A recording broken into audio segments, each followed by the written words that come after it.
Okay, here's my game. This main menu starting character select coming soon because I didn't have enough time to make that, but hey, who's to say it's not too later in process of this game.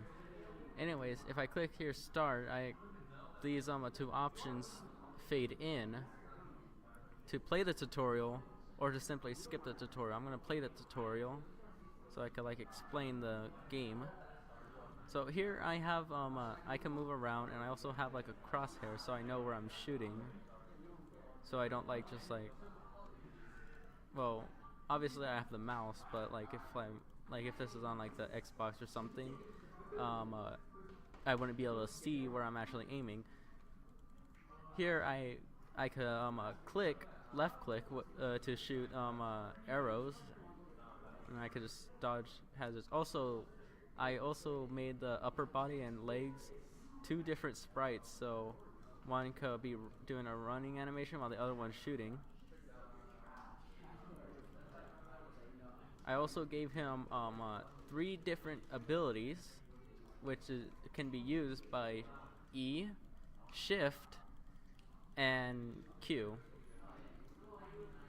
I drew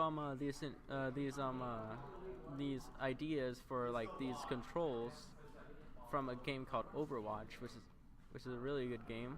I drew some inspiration from that game, but I mostly drew inspiration from an old Super Nintendo game called Super Metroid. That's how I got the idea to use 2 different sprites for the legs and the upper body. Basically, for now, I have these, the enemy is just walking back and forth with edge markers, which is just cubes I made to basically tell them to turn the other direction of where they're already going. But later on in the game, I actually gave them actual AI to actually chase you instead of just going in a normal pattern. But for now, for this tutorial, I just made it simple so people could learn the controls easier.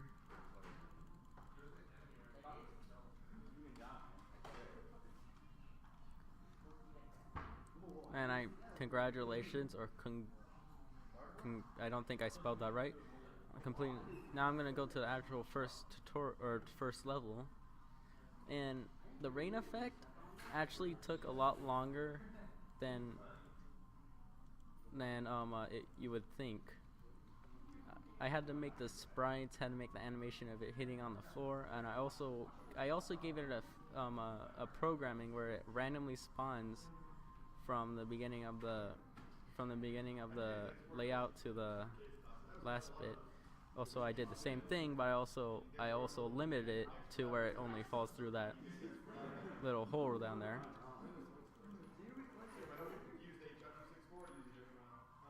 And I made this level like a more vertical level than a horizontal one, since the last 3 levels have been just vertical or horizontal, so I made it vertical. Now here's the first actual AI induced AI level. These enemies actually chase you down. And I also added turrets to give the game a little more difficulty on this part. And I missed.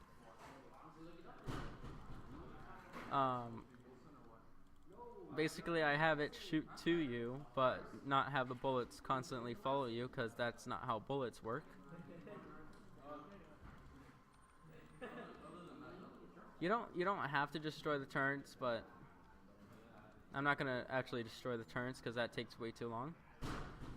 And then I made for this level, I just made it like a lot of turrets and a lot of enemies, but really short.